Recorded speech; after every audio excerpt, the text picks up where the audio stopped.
find out the value of m so that the both vectors are perpendicular. Solve करो बेटा.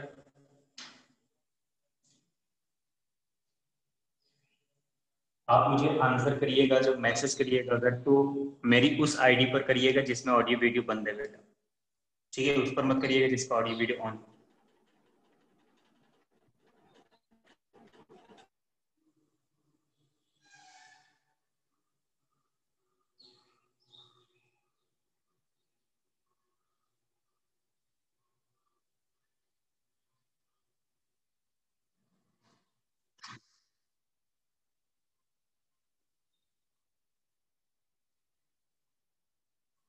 किसी का answer आया बेटा?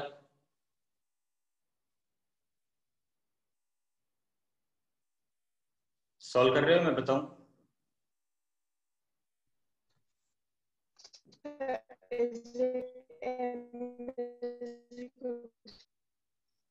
m is equals to 6. Okay, ठीक है, सही आंसर. देखो बेटा कैसे करेंगे एक्सप्रेशन को. आपसे क्या बोला गया कि आपको दो वेक्टर गिवन है, ठीक है? Vector A and vector B आपको गिवन है और आपसे पूछा गया एम की वैल्यू बताओ अगर दोनों परपेंडिकुलर है. तो अगर दोनों परपेंडिकुलर है तो you will write down a dot b is equals to a b cos 90 degree, क्योंकि दोनों क्या है बेटा? परपेंडिकुलर है. तो a b is equals to a dot b is equals to a b cos 90. इसका मतलब क्या है? 0. अगर दो वेक्टर आपस में परपेंडिकुलर हैं तो उनके डॉट प्रोडक्ट क्या हो जाएंगे बेटा? 0 हो जाएंगे, क्योंकि cos 90 0 होता है. तो चलिए इसका डॉट प्रोडक्ट निकालते हैं. आप निकालोगे 3i minus 2j plus a, ठीक?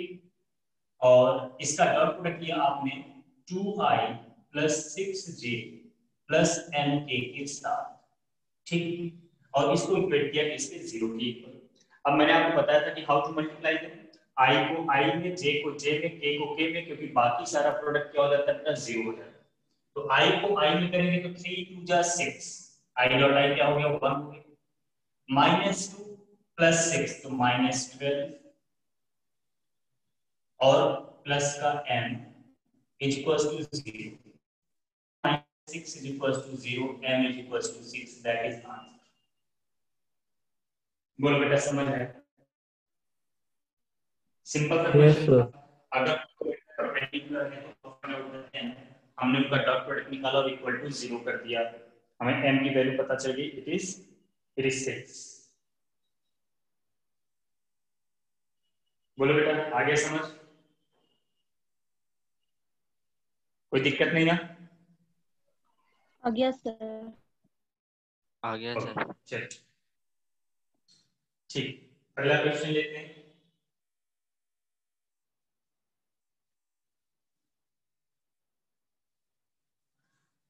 नेक्स्ट क्वेश्चन हमारे पास है बेटा.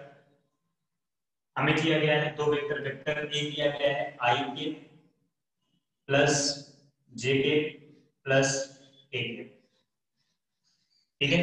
वेक्टर बी हमें गिवन है माइनस 2i के माइनस 2j के माइनस 2k के, ठीक है?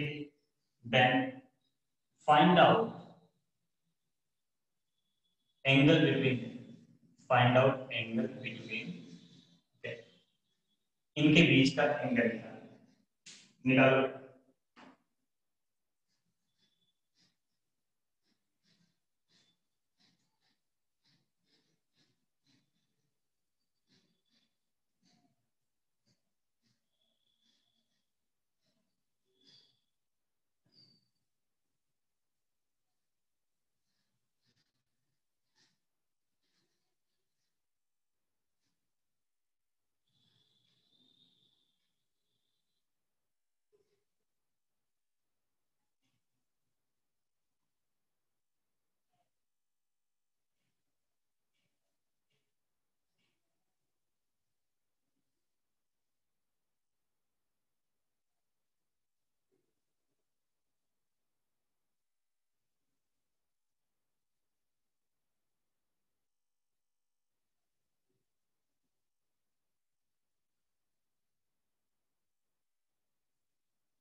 क्वेश्चन समझ में आ गया ना? बाकी लोग भी आंसर करने की कोशिश करो बेटा, सही गलत जो भी आता है आंसर करो, कम्युनिकेट करो, that is mandatory for you. ठीक है, सीखने आए हो, 10th से सीधे 11th में आए हो, तो थोड़ा सा सिलेबस का बर्डन इंक्रीज करता है सडनली। Yes sir. तो वो आया क्या, कुछ आंसर आया बेटा? Is it 180 degree? 180 degree, that is correct yes answer. Sir 180। Good, yes सही सर। आंसर बेटा। ठीक है, आपको अगर कोई चीज नहीं समझ में आती तो उसको आप पूछिए, शांत में बैठ रहिए। ऐसे अगर बैठ कर देखने से काम हो सकता है तो आप यूट्यूब लेक्चर देख रहे होते, क्लास में नहीं होते। ठीक है ना? तो आप यहाँ पर कम्युनिकेट करिए, वो ज्यादा जरूरी है। कोई चीज नहीं आती है, पूछिए कैसे हुआ सर, क्योंकि लर्निंग फेज है, आपको सीखना है। अभी हम बहुत ही धीरे धीरे चलेंगे, जब तक आपका थोड़ा बहुत क्लियर नहीं हो जाते सारे कंसेप्ट वगैरह, आपको ये चीजें हैबिचुअल नहीं हो जाती। देखो क्या है, यहाँ पर आपसे बोला गया कि दो वेक्टर्स हैं, vector A vector B, and आपसे बोला गया कि what is the angle between them, उनके बीच का एंगल बताइए आप। ठीक है, so that is very simple by using this formula. आपके पास फॉर्मूला क्या है बेटा? a dot b equals to ab cos theta. It means that you are going to need the magnitude of vector a। तो magnitude of vector a अगर आप निकालेंगे तो under root 1 square plus 1 square plus 1 square, because the coefficient of I, J and K are what, right? Then it will be equal to under root 3. Now, what is the magnitude of b? Similarly, you are going to find out the magnitude of b, minus 2 square plus minus 2 square plus minus 2 square. अब इसको जब आप solve करोगे तो you will get something near 4 4 4 12 2 root 3. ठीक, तो the magnitude of a is under root 3, the magnitude of b is 2 root 3, and now find out a dot b also.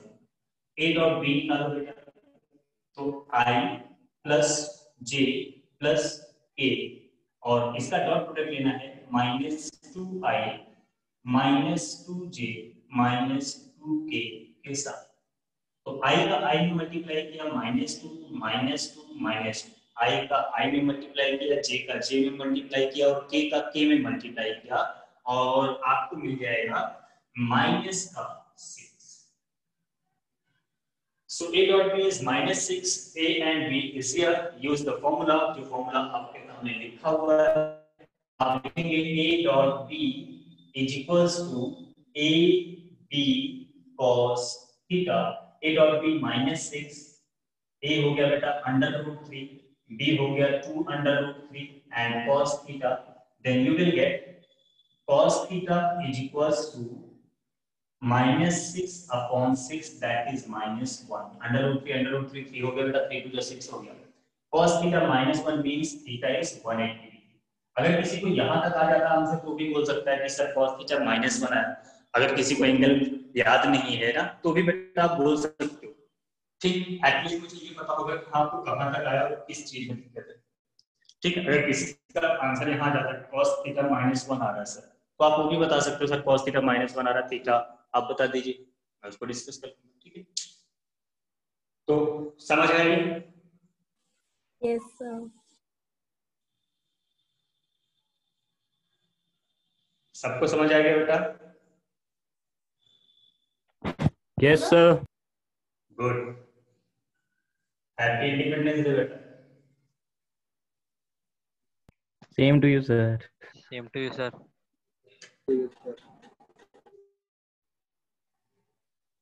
चलो next question.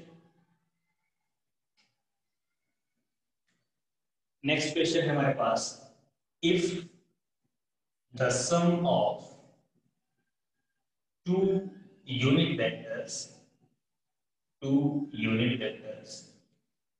is a unit vector, then find out their difference। अगर दो unit vector का सम जो है बेटा वो भी एक यूनिट वेक्टर आता है तो उनका डिफरेंस क्या होगा? And yes, today you are going to get another assignment. जो अगले वाला था उसको आप कंप्लीट कर चुके होंगे, ये मैं कंप्लीट कर सकता हूँ आपसे। I will provide you nearly 12 to 13 questions.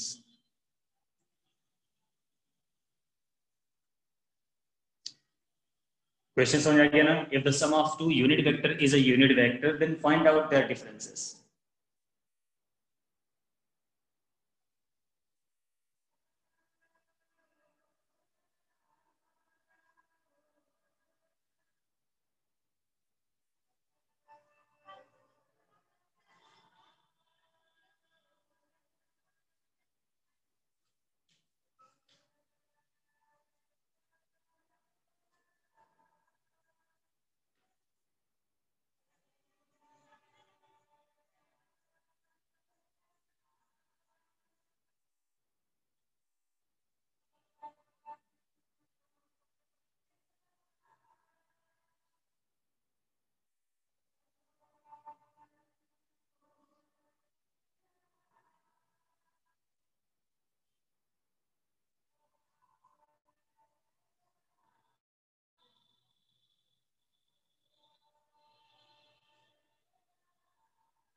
Zero नहीं बेटा, नहीं। देखो वेक्टर हमेशा ना एंगल पर डिपेंड करता है वेक्टर का रिजल्टेंट। अब डायरेक्टली नहीं बोल सकते कि यूनिट वेक्टर है तो 1 - 1 0 हो गया। First of all you have to find out the angle between that two vectors. और मेरे ख्याल से डॉट प्रोडक्ट का कोई यूज नहीं है। नॉर्मल सोचिए, जरूरी थोड़ी ना हमेशा हम आपको वही क्वेश्चन देंगे जो फॉर्मूला बता रहे उसी के ऊपर। जितना पढ़ा चुके हैं उनमें से कुछ भी यूज हो सकता है, कोई भी कंसेप्ट यूज हो सकता है बेटा। आपको अपने दिमाग को हमेशा ओपन रखना है। 10th वाली आदत छोड़नी है कि हाँ एक फॉर्मूला पढ़ लिया और उसी के ऊपर क्वेश्चन लगा लिया, नहीं। वो बस नॉर्मल सी चीजें थी आपको सिखाने के लिए।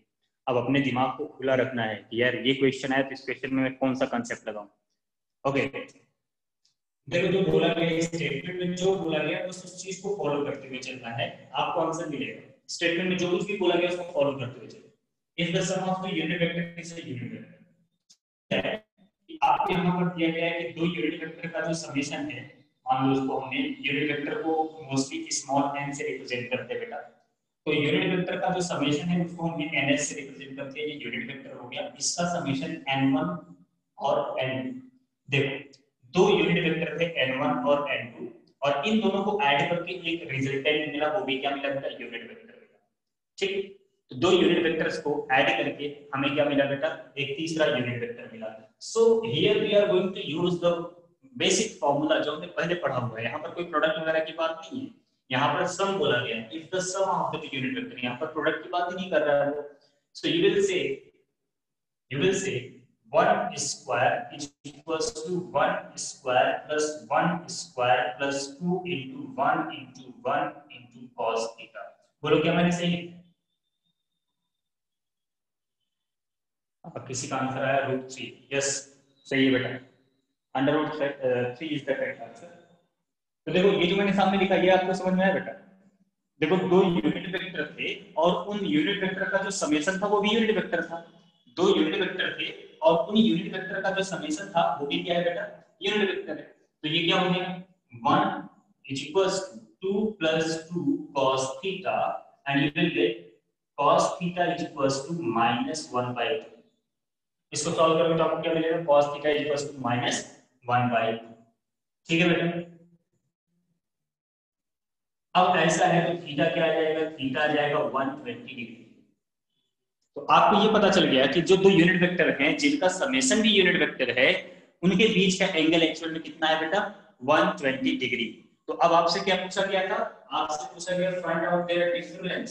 तो मान लो डिफरेंस को हमने ND से लिख दिया, ND इज द डिफरेंस।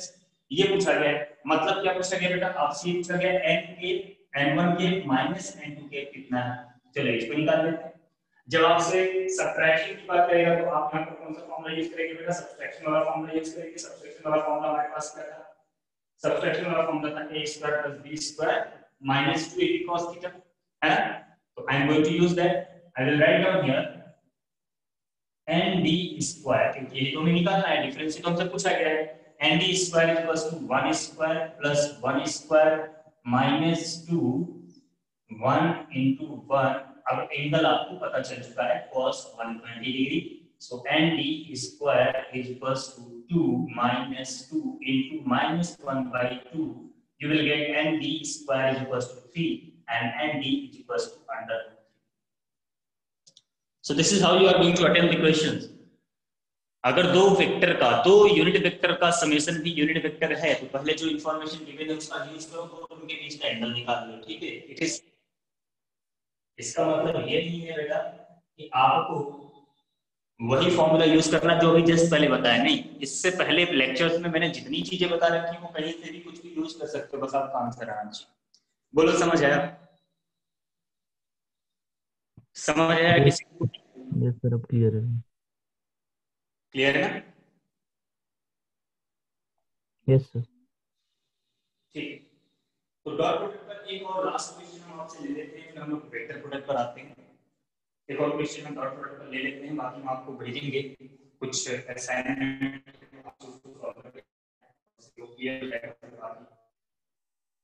होता रहेगा। तो नेक्स्ट क्वेश्चन की तरफ बढ़ते हैं। आई जी आपको पता ही है आई जी क्या होता है, ठीक। सबसे पहले आपको बताना है, छोटा सा क्वेश्चन है, what is magnitude, what is magnitude and direction of vectors. Question को ध्यान से पढ़ना, ठीक। Vectors I plus j and I minus j। पहला क्वेश्चन ये है इसमें कि what is the magnitude and direction of the vectors I plus j and I minus j। इसके बाद आपसे पूछा गया है what is the component of vector A equals to, मान लीजिए हमें दिया गया है 2i plus 3j along I plus j and I minus j। तो ये दो क्वेश्चन एक साथ है बेटा। सबसे पहले आपको बताना है what is the magnitude and direction of vector I plus j and I minus j, और फिर आपको बताना है कि एक वेक्टर है 2i plus 3j, उसके कंपोनेंट्स क्या होंगे I plus j के along और I minus j के।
फर्स्ट आंसर आ गया बेटा, what is the magnitude and direction of I plus j and I minus j।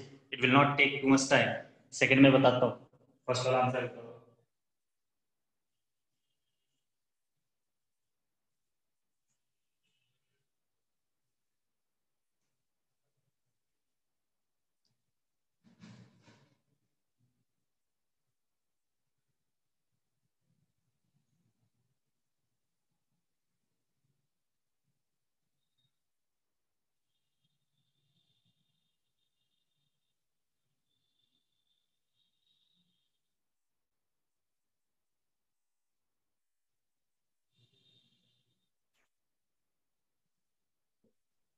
Sir पहले वाले का तो आ गया सर, सेकंड वाले में हम ऐसा करेंगे कि a vector into i unit vector plus j unit vector component along.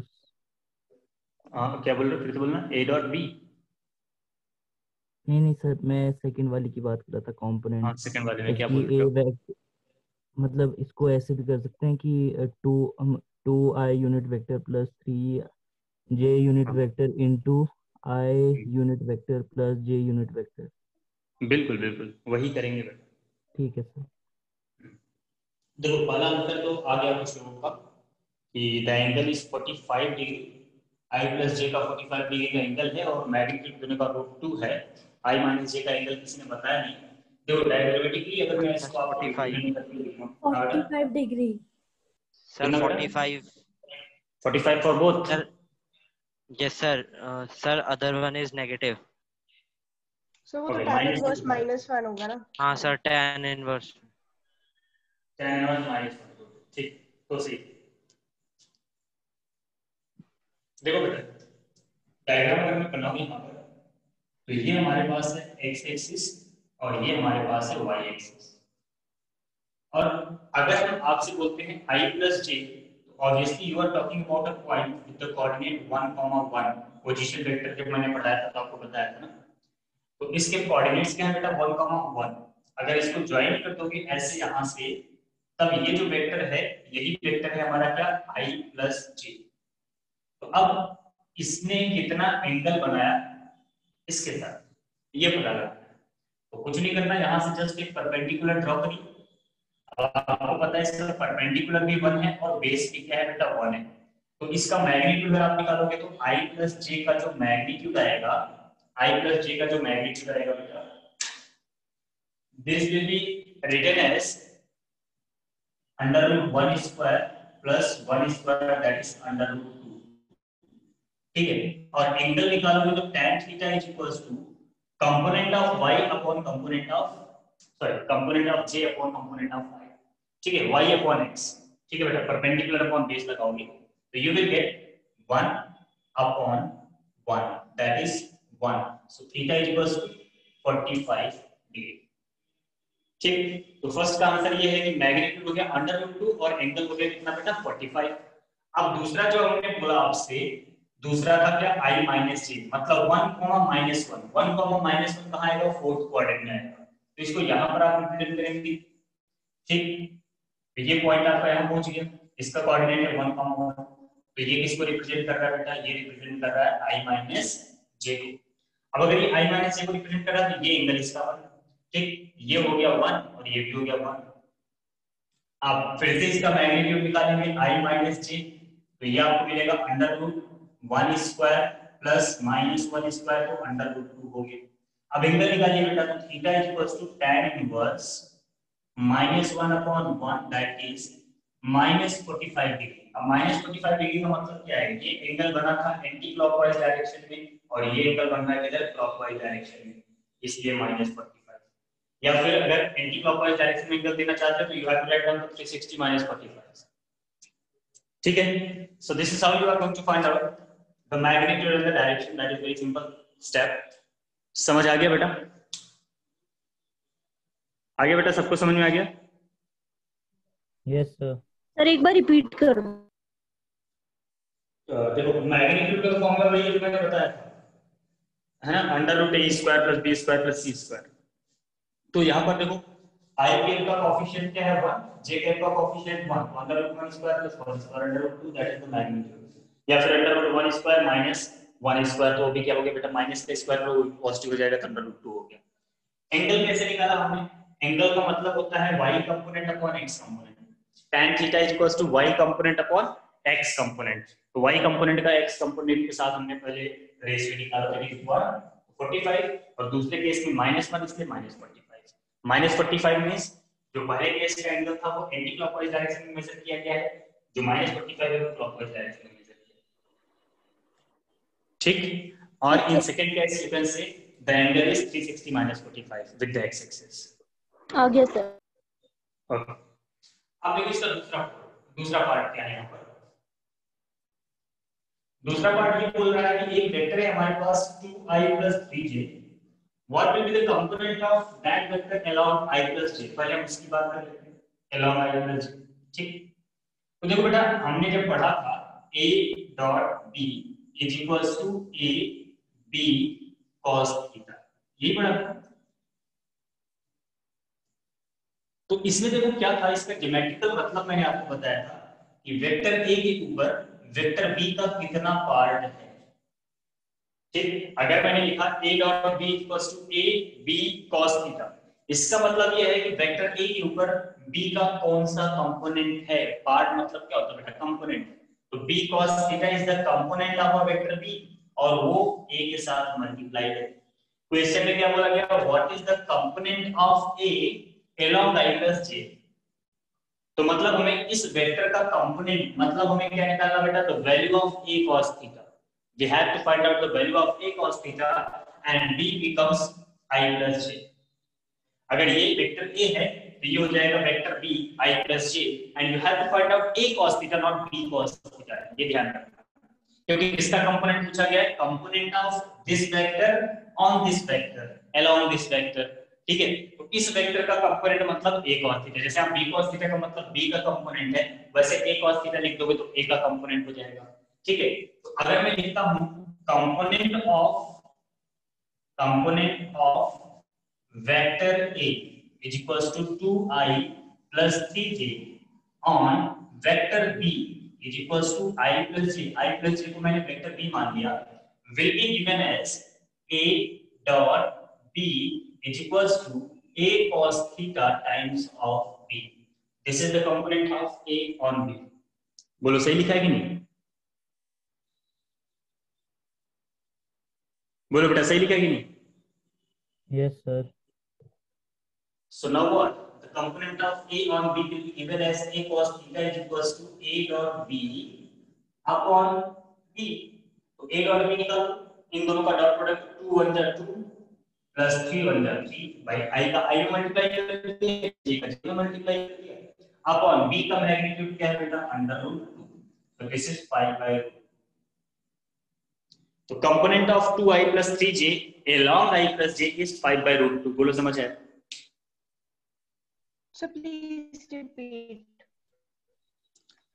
ठीक, देखो a डॉट b में a b cos थीटा आता है। ठीक, तो जो b cos थीटा है बेटा वो क्या है, b cos theta is the component of b along a।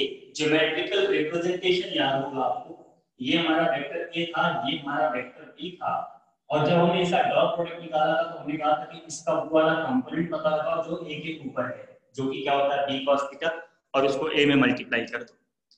तो जब a के मैग्नीट्यूड में b के कंपोनेंट को मल्टीप्लाई किया तभी तो हमें क्या मिला बेटा, a डॉट b मिला।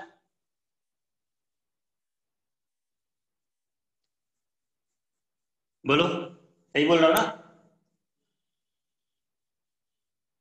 भाई। ए बी कॉस थीटा का मतलब क्या है, मैग्नीट्यूड ऑफ ए ने b के कंपोनेंट से मल्टीप्लाई किया, b के उस पार्ट से मल्टीप्लाई किया जो a के एलोंग था। बोलो Yes, sir.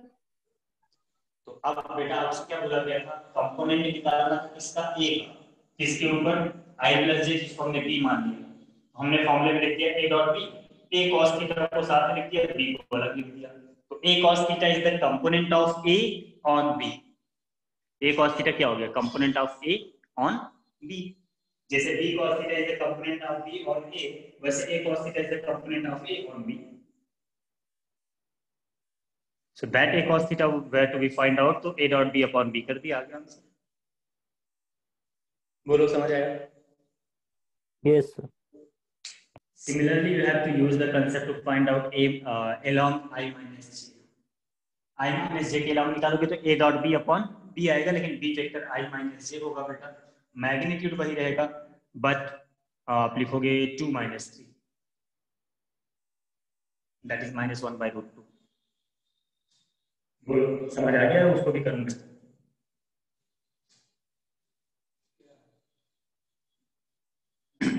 समझ आ गया उसको Yes. Yes, sir. Yes. कुछ हो जाएगा ना। चलिए फिर एक छोटा सा पॉइंट और बचता है वेक्टर में, दैट इज वेक्टर प्रोडक्ट। उसको कर लेते हैं और वेक्टर हमारा यहीं पर कवर हो जाएगा, फिर हम लोग फिजिक्स में आएंगे। ठीक है, वेक्टर पढ़ने के बाद काइनेटिक्स पढ़ लेंगे या फिर यूनिट एंड डायमेंशन को थोड़ा देर के लिए छोड़ देंगे, पेंडिंग में रख देंगे। यूनिट एंड डायमेंशन आसान सा टॉपिक है, किसी भी कवर कर लिया जाएगा सबको एक साथ मिला करके, ठीक है। चलिए, now we are going to discuss about the vector product. Vector product मतलब क्या हुआ बेटा? अब हम दो वेक्टर को मल्टीप्लाई करेंगे तो हमें वेक्टर ही मिलेगा। अभी तक हम ये डिस्कस कर रहे थे कि दो वेक्टर को मल्टीप्लाई किया और स्केलर मिलेगा, but now we are going to do that if the two vector are going to be multiplied you are going to obtain another vector, ठीक है। तो अब देखो बेटा इसको कैसे करेंगे, कैसे लिखेंगे, इसका मतलब क्या होगा। तो अभी मैंने जो ज्योमेट्रिकल रिप्रेजेंटेशन आपको दिया था उसमें मैंने बोला कि ये वेक्टर ए था और ये वेक्टर बी था और इस वेक्टर बी और ए के बीच का एंगल थीटा था, और हमने b का कंपोनेंट लिया b cos थीटा और b cos थीटा को a में मल्टीप्लाई कर दिया तो वो हो गया स्केलर प्रोडक्ट, है ना। यही बताया भी थोड़ी देर पहले मैंने आपको। भाई वेक्टर a के ऊपर वेक्टर b है, वेक्टर b के कंपोनेंट को निकाला a के ऊपर और उसको कर दिया मल्टीप्लाई। तो यहाँ पर वेक्टर b का एक और कंपोनेंट है और वो कंपोनेंट है वर्टिकल कंपोनेंट, मतलब वेक्टर b का वो कंपोनेंट जो कि वेक्टर a के परपेंडिकुलर है and that is b sin theta. अगर a into b cos theta हो सकता है तो a into b sin theta भी होगा। तो a into b sin theta जो आएगा बेटा that is defined as the vector product of two vector, ठीक। Means what I want to say that vector product is also known as the cross product a cross b is equals to a into b sin theta. मतलब आप vector product को कैसे define करोगे? The product of the magnitude of one vector and component of another vector perpendicular to the first vector, ठीक। देखो ये b sin theta is the magnitude of vector b perpendicular to the vector a, so a cross b is written as a b sin theta. बस यहां पर ये बात ध्यान रखना क्या बेटा, क्योंकि ये वेक्टर प्रोडक्ट है तो a b sin थीटा सिर्फ मैग्नीट्यूड है, इसमें आपको मल्टीप्लाई करना पड़ेगा n कैप मतलब क्या बेटा, यूनिट वेक्टर अलोंग परपेंडिकुलर। तो कंप्लीट फॉर्मूला जो a क्रॉस b का बनेगा वो बनेगा ab sin theta into n cap. n cap मतलब क्या बेटा, n कैप का मतलब है unit vector perpendicular, unit vector perpendicular to both a and b।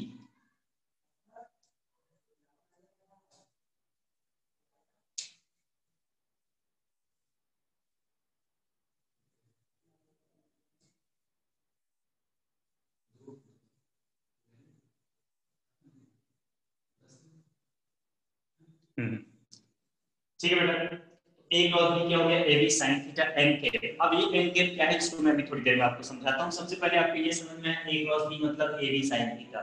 जैसे ab cos थीटा था स्केलर प्रोडक्ट, वैसे ही ab sin थीटा क्या हुआ बेटा,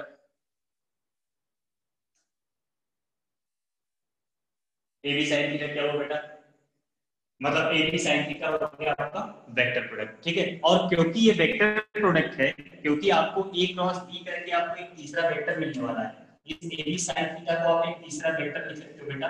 you can write down a cross b is equals to c vector.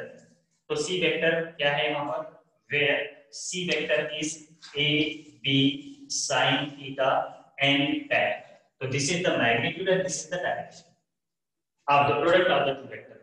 अगर दो vector का product क्या है बेटा, a क्रॉस b जो है वो c वेक्टर आ रहा है, तो c वेक्टर की वैल्यू है ab sin theta magnitude and n cap is the direction. Now what is the meaning of the n cap? Actually n for the normal, n is for the normal. तो normal किसके, normal मतलब perpendicular, किसके perpendicular, तो it is perpendicular to a as well as b। मतलब अगर दो vector का आपने क्रॉस प्रोडक्ट लिया और आपको तीसरा वेक्टर मिला, तो ये जो तीसरा वेक्टर है बेटा it will always be perpendicular to the vector a and vector b both। मतलब अगर हमारा वेक्टर a यहाँ आ गया, वेक्टर b यहाँ आ गया, ठीक है, ये हमारा वेक्टर a हो गया, ये हमारा वेक्टर b हो गया और ये किसी एक प्लेन में है बेटा, तो इसका जो क्रॉस प्रोडक्ट आएगा ना वो इन दोनों के ही परपेंडिकुलर आएगा।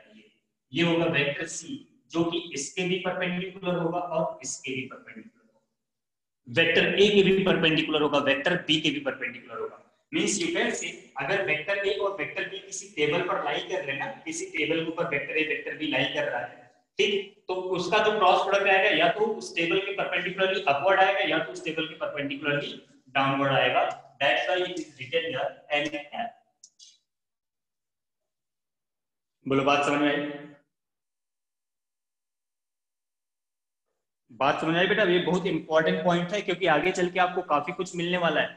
आप एक फॉर्मूला पढ़ोगे टॉर्क का, तो आपसे पूछा जाएगा what is the direction of torque, तो आप बोलोगे torque is the perpendicular to the force as well as distance both. ऐसी बहुत सारी बातें आएंगी बेटा। बोलो क्या ये डायरेक्शन जो मैंने बनाया है आपको समझ में आया?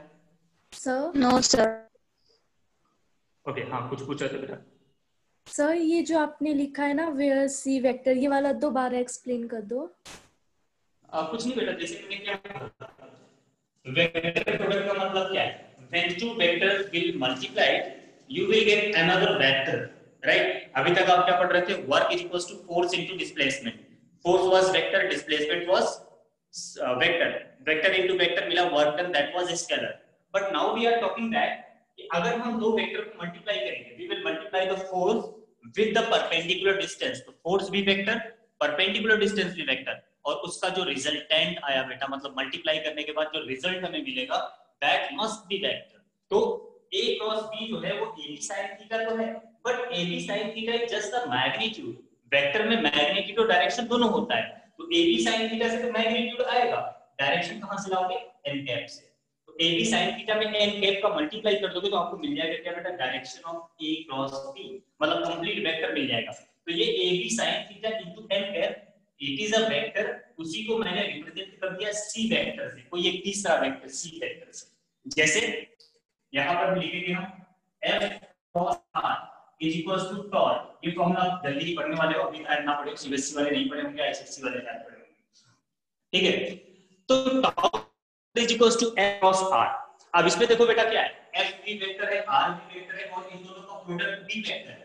तो वैसे यहाँ पर भी a वेक्टर है, b वेक्टर है, उसका प्रोडक्ट भी क्या है ना, a sin थीटा।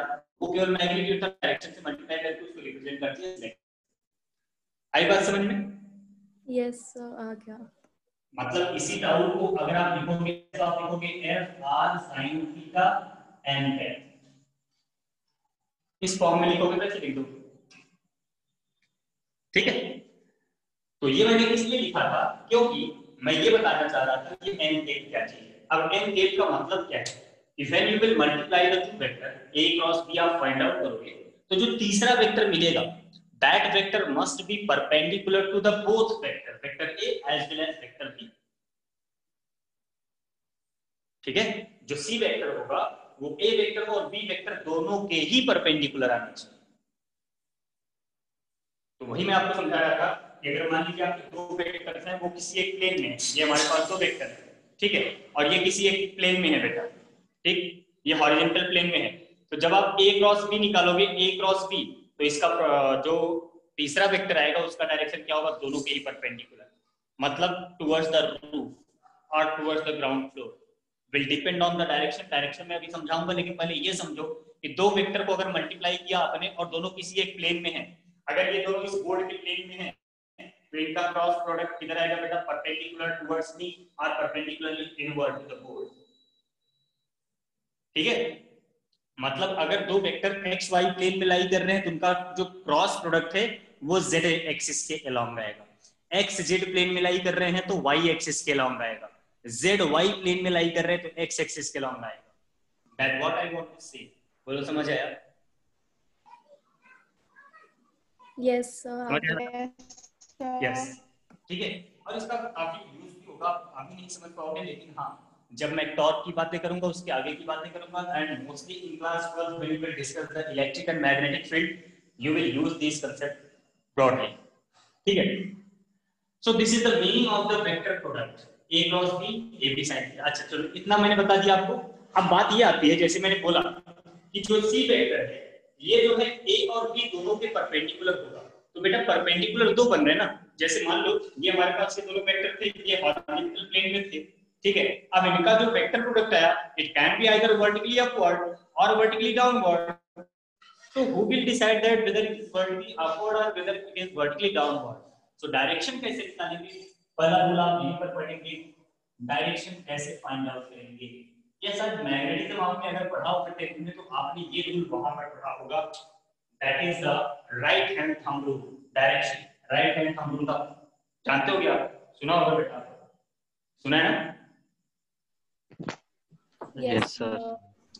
तो वो right hand thumb rule actually वो मैग्नेटिज्म का रूल नहीं है बेटा, वो वेक्टर का रूल है, राइट हैंड थंब रूल। अब इस रूल के अकॉर्डिंग क्या होता है? इस रूल के अकॉर्डिंग ये होता है, जैसे मान लीजिए रेड वाला वेक्टर ए है और ये ब्लैक वाला वेक्टर बी है, ठीक। अब ये दोनों वेक्टर हैं, थीटा एंगल पर लाई कर रहे हैं, ठीक है, दिख रहा है ना? ओके, अब आपको निकालना है ए क्रॉस बी। क्या निकालना बेटा? ए क्रॉस बी। तो अपनी फिंगर्स को, ये जो 4 फिंगर्स हैं, थंब को परपेंडिकुलर रखो, इन 4 फिंगर्स को ए के पैरेलल रखो। ए के पैरेलल इस तरह से रखो कि अपनी फिंगर को जब मोड़ो तो वो किधर जाए बेटा? बी की तरफ जाए। तो जब आप इस फिंगर को बी की तरफ मोड़ोगे तो थंब किधर जा रहा है बेटा? ऊपर की तरफ। मतलब इन दोनों का क्रॉस प्रोडक्ट कहाँ आएगा? Perpendicularly upward. और अगर मैं बोलूं बी क्रॉस ए निकालो बेटा, तब आप अपनी फिंगर्स को कहाँ रखोगे? बी के पैरेलल, और उसको कर्ल करोगे किधर? ए की तरफ। तो आपका थंब कहाँ चला? नीचे की तरफ। मतलब कहाँ गया? नीचे की तरफ। तो अगर ए क्रॉस बी है तो फिंगर्स को ए के पैरेलल रखना है और बी की तरफ मोड़ना है, और बी क्रॉस ए है तो बी के पैरेलल रख करके ए की तरफ मोड़ना है। बोलो बेटा, बात समझ में आई? Yes sir.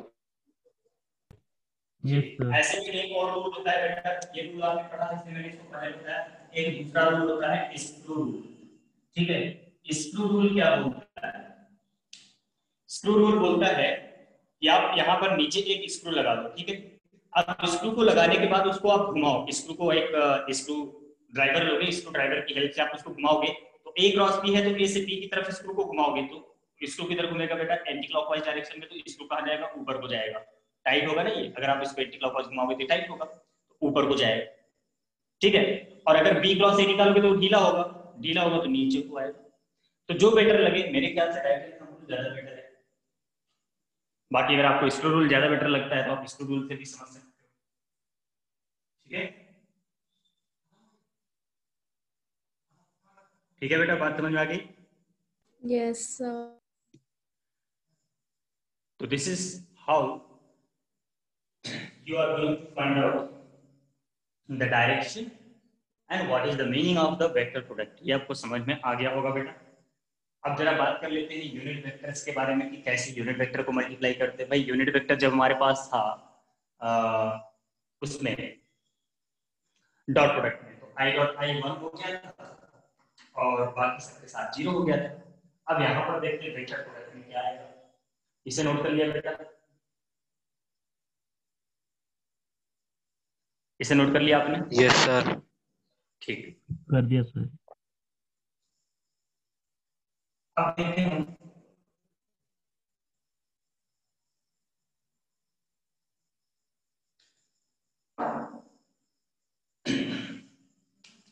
अब देखते हैं बेटा कि यूनिट वेक्टर का क्रॉस प्रोडक्ट कैसे निकालेंगे, ठीक है। क्रॉस प्रोडक्ट ऑफ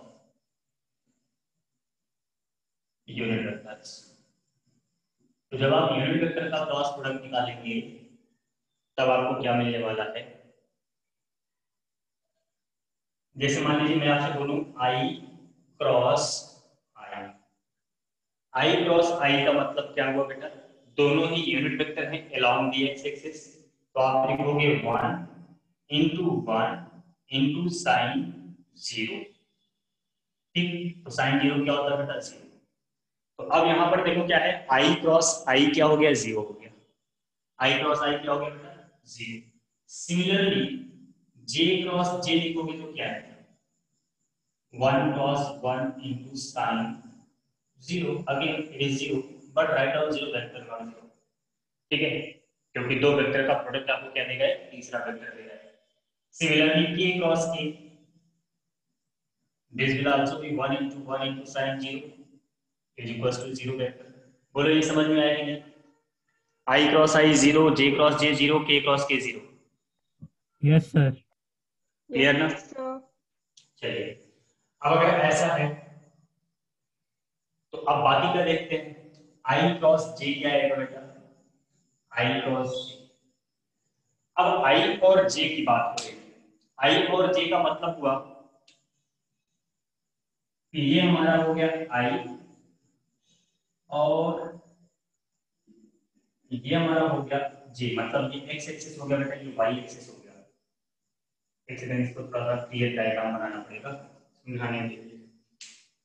ऐसे ही समझाता हूँ, देखो ये ऐसा है, ठीक, ये जो रेड वाला आपकी तरफ निकला हुआ है, ठीक, ये हो गया बेटा क्या, वाई एक्सिस, और ब्लैक वाला क्या हो गया, आई एक्सिस, ठीक। तो जो जेड एक्सिस होगा वो किधर होगा, नीचे की तरफ होगा, ठीक है ना। या इसको x माने, इसको y माने, तब ऊपर z आएगा। सामने वाले को x मानोगे, इसको y मानोगे, तब ऊपर z आएगा बेटा। तो चलो रेड वाले को x मान लेते हैं, ब्लैक वाले को y मान लेते हैं, और y एक्सिस ऊपर को आ गया।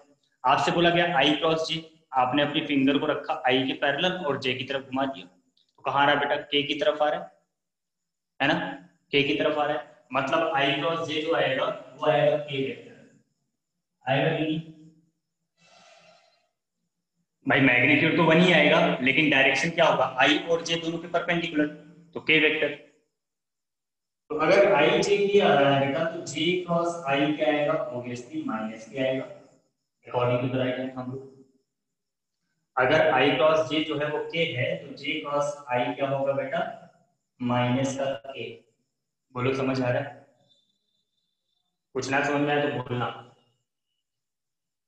सिमिलरली जे क्रॉस के, तो इट विल बी आई के, तो के क्रॉस जे क्या हो जाएगा बेटा, के क्रॉस जे जाएगा माइनस का आई के,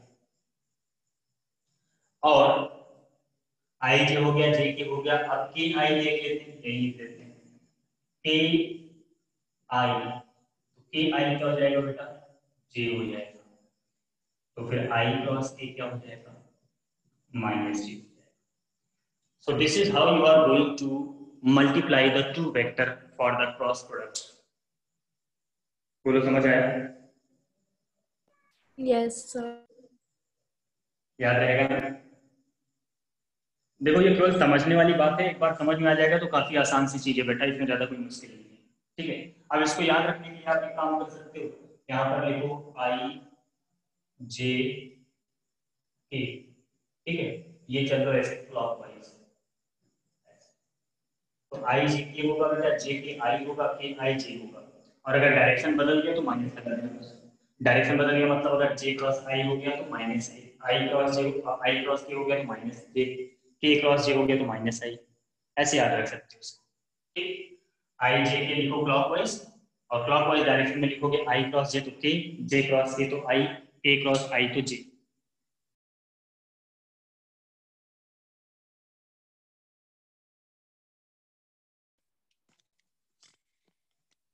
याद रहेगा बेटा,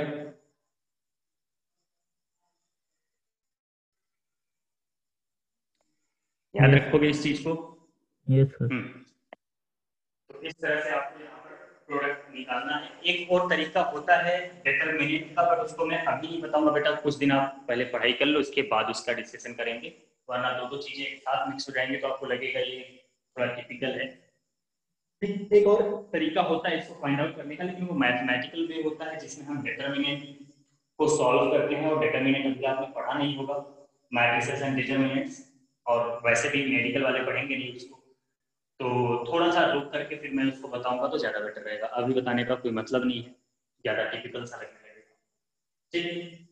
सो this is what I want to tell you about the vector product. इतनी सी बात, बहुत ज्यादा डिटेल में नहीं है क्या, मैं आपको उतनी बात बताई जो काम की बात है, ठीक है। डिटेल में भी बताऊंगा लेकिन अभी नहीं, ठीक है। अभी आपके लिए इतनी बातें जितनी बता दी है ये बहुत ही इंपॉर्टेंट थी बेटा, बिना इसके हम लोग कोई चैप्टर स्टार्ट नहीं कर सकते थे। तो आई होप दैट आपको ये बातें क्लियरली समझ में आ गई। किसी को कहीं भी दिक्कत है? अब मैं इसके ऊपर आपको 10 से 12 क्वेश्चन भेजने वाला हूं, you have to solve that question and I will discuss it in the next lecture, ठीक है। मे बी कल आपका लेक्चर हो तो इसको मैं अगले लेक्चर में फिर डिस्कस करूंगा, 2-4 क्वेश्चन और इसके करवा करके फिर हम लोग नए टॉपिक को स्टार्ट करेंगे विद काइनेमैटिक्स, ठीक। अब फिजिक्स धीरे धीरे आपकी स्टार्ट होगी और आपको थोड़ा सा कंसंट्रेटेड और रेगुलर रहना है, मुझे भी रहना पड़ेगा। तो चलिए, आज की बातें आपको समझ में आ गई, क्लियर? Yes, sir sir. हाँ Yes, बेटा बोलो। सर आप वेक्टर प्रोडक्ट पे असाइनमेंट भेजोगे? हाँ, scalar and vector both. Okay okay sir. हाँ ठीक है बेटा, फिर मिलते हैं नेक्स्ट लेक्चर में। Okay thank you sir. Okay बेटा, thank Thank you, you. sir. Thank you Thank you, बेटा, sir. थैंक यू बेटा।